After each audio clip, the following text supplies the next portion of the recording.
Hello and welcome. I'm Pam Musser, and thank you for joining in on this 27th day that I read 1 Corinthians 13. As I've mentioned before, I am on a mission to get this spread all over the world and to as many people as possible. So if you could share this, it would be remarkable, I'm sure.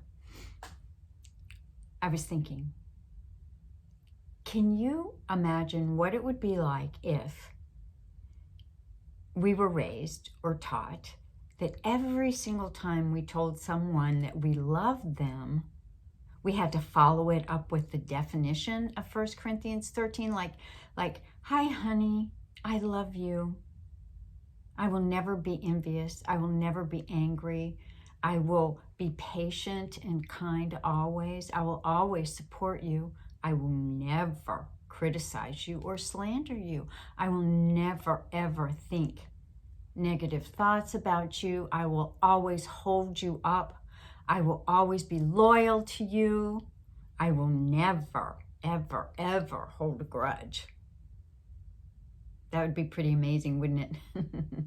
And if we had learned to say these things over our children, can you imagine how they would shine, even if it was just a couple phrases? Did you know that anyone can read the Bible? You do not have to be of the Judeo-Christian faith walk. It has answers for every single phase of your life. It will cover relationships. It will cover work problems. It will cover financial problems. If you take Proverbs, for example, there's 31 Proverbs, and read a proverb a day, it will really enlighten you. It will set you on a path of wisdom, actually. Or you could start reading in the New Testament in Matthew. Before you begin reading, you can ask God for revelation and insight. And jot it down in a journal. You can also ask yourself 4 questions. And I'll tell you exactly what those are after I read 1 Corinthians 13. Okay, this is coming from the Contemporary English Version Bible. What if I could speak all languages of humans and of angels? If I did not love others, I would be nothing more than a noisy gong or a clanging cymbal. Every time I read that, I get this picture in my head. It's kind of a cartoonish thing of somebody going, wah, wah, wah, wah, wah, wah, wah, you know, and nobody listening, it falling on deaf ears. What if I could prophesy and understand all secrets and all knowledge? And what if I had faith that moved mountains? I would be nothing unless I loved others. What if I gave away all that I owned and let myself be burned alive? I would gain nothing unless I loved others. Love is kind and patient, never jealous, boastful, proud, or rude. Love isn't selfish or quick-tempered. It doesn't keep a record of wrongs that others do. Love rejoices in the truth, but not in evil. Love is always supportive, loyal, hopeful, and trusting. Love never, never, never fails.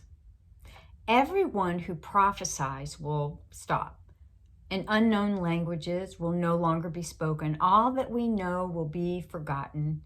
We don't know everything, and our prophecies are not complete. But what is perfect will someday appear, and what isn't perfect will then disappear. When we were children, we thought and reasoned as children do. But when we grew up, we quit our childish ways. Now all we can see of God is like a cloudy picture in a mirror. Later, we will see him face to face. We don't know everything, but then we will, just as God completely understands us. For now, there are faith, hope, and love. But of these three, the greatest is love. Okay, here are your questions. Number 1, as you're reading this passage, or after you've read it, ask yourself, what does this passage or chapter tell us about God? Number 2, what does the passage tell us about people? 3, if this is true, what should I do differently? Or what should we do differently? And 4, who should we share these things with this week? Those are great questions. I certainly hope you dig into the Bible. It's all over. You can get it on your phone. If anybody reads books anymore, I do. But anyway, have an awesome day. I'll see you tomorrow morning. Peace.